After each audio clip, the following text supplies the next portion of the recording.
John de Souza es un agente especial retirado del FBI. Trabajó en casos de contraterrorismo y paranormales durante más de 25 años. Tenía una autorización de seguridad de alto secreto durante el tiempo que trabajó en el gobierno de los Estados Unidos. John recopiló expedientes X reales que se utilizaron en la popular serie Expedientes X. Comparte muchos de estos casos en sus libros y conferencias en todo el mundo.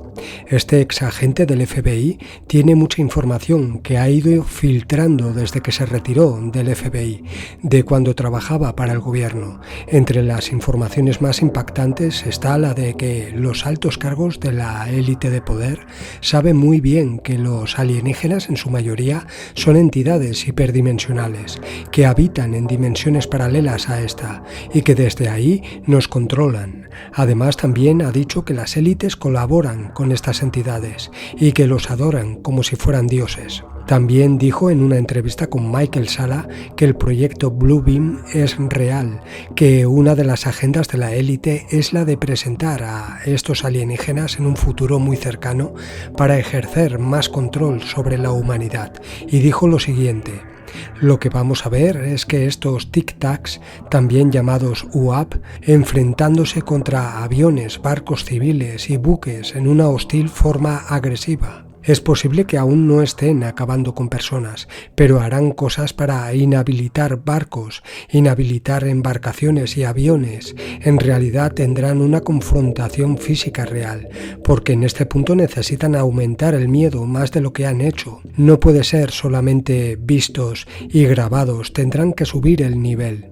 He was found dead, and a fellow investigator was also found dead, and they were. He had supposedly had a heart attack, even though he was relatively young, in his mid-40s.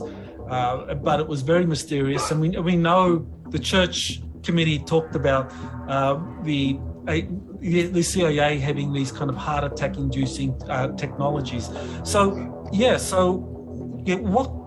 What is going down with this whole idea of fake alien invasions and the taking out of researchers, going back as far as the 1990s, that were putting out their data about this actually being something that was being planned by different governments or the cabal, to put it more precisely. Yeah. Oh, absolutely. I believe that the cabal has this as one of the arrows in their quiver that they are reserving in case things go bad. As we see this this pandemic is falling apart. It's not working for them.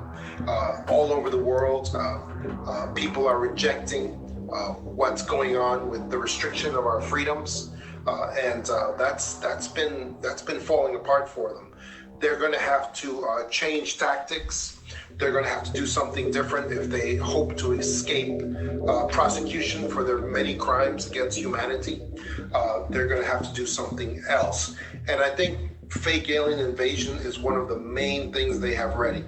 And here's one of the keys to understanding fake alien invasion is that our military, for instance, our military-industrial complex is so large, so huge. It's larger than many countries that we know. It's actually, and so we have segments. It's not a monolithic thing. There's segments of the Pentagon that I refer to as the dark Pentagon. It is military officials that are working with the cabal. They're working pretty much openly with the cabal, and I believe that's the case in. But there's also white hat military, a section of the Pentagon that works with the white hats and works with them very closely. And also, that's probably the case in other countries as well, with large segments like China. China is not a monolith. China has sections that want to rebel against the CCP, against the PLA. They want to work for freedom, but then you have the dark sections as well. So that's the case in several countries as well. So that's what we're dealing with, and all the dark sections of those militaries are working together, and they are hoping to have fake alien invasion happening, and that's going to be one of their final cards to play in order to save the cabal from being exterminated. That's what they're hoping for. And so in 2022, as you're doing in your seminar, upcoming 2022 and beyond, one of the things that I see happening throughout 2022 is going to be they're going to make these Tic Tacs, and these Tic Tacs come in many different shapes and sizes. They are sometimes cylinders, they are sometimes motherships, they are in all different types, shapes, and sizes. But what we're going to be seeing is these Tic Tacs, also called UAPs. That's the new terminology as well. We're going to be seeing them actually going and engaging civilian ships and vessels in a hostile, aggressive manner. They may not be killing people yet, but they will be doing things to disable ships, disable vessels, have real physical confrontation, because at this point they need to ratchet up the fear more than what it's been. It can't just be this, the Tic Tacs appeared and they zipped around and then they disappeared. They're going to need to kick that up a level. And so we are going to see physical engagement where the Tic Tacs and the UAPs prove themselves vastly superior to whatever human vessels they're facing at this point. And we're going to see a lot of that throughout, because they really need to get the fear up to get back on the map with this fake alien invasion. And we're going to see a lot more politicians start supporting the Tic Tacs and the UAPs, and they're all going to be getting online to support them and to show how important they are. We saw that the governmental agency fizzled out that was supposed to be coming in the United States for the UAPs and for the Tic Tacs. That all fizzled out, and it's just because of timing. They basically just put a pin in this, but they're coming back to it later, and we're going to see a lot of it in 2022 as well. Yeah, that's one of the interesting topics, is that this office for investigating UAPs, Congress actually passed the legislation in December of 2021 and giving the Pentagon and the Director of National Intelligence 6 months basically to set up this office. So you think the office that they're setting up is really just a cover for the cabal using that kind of dark military faction to stage a fake alien invasion? Yeah, using super weapons.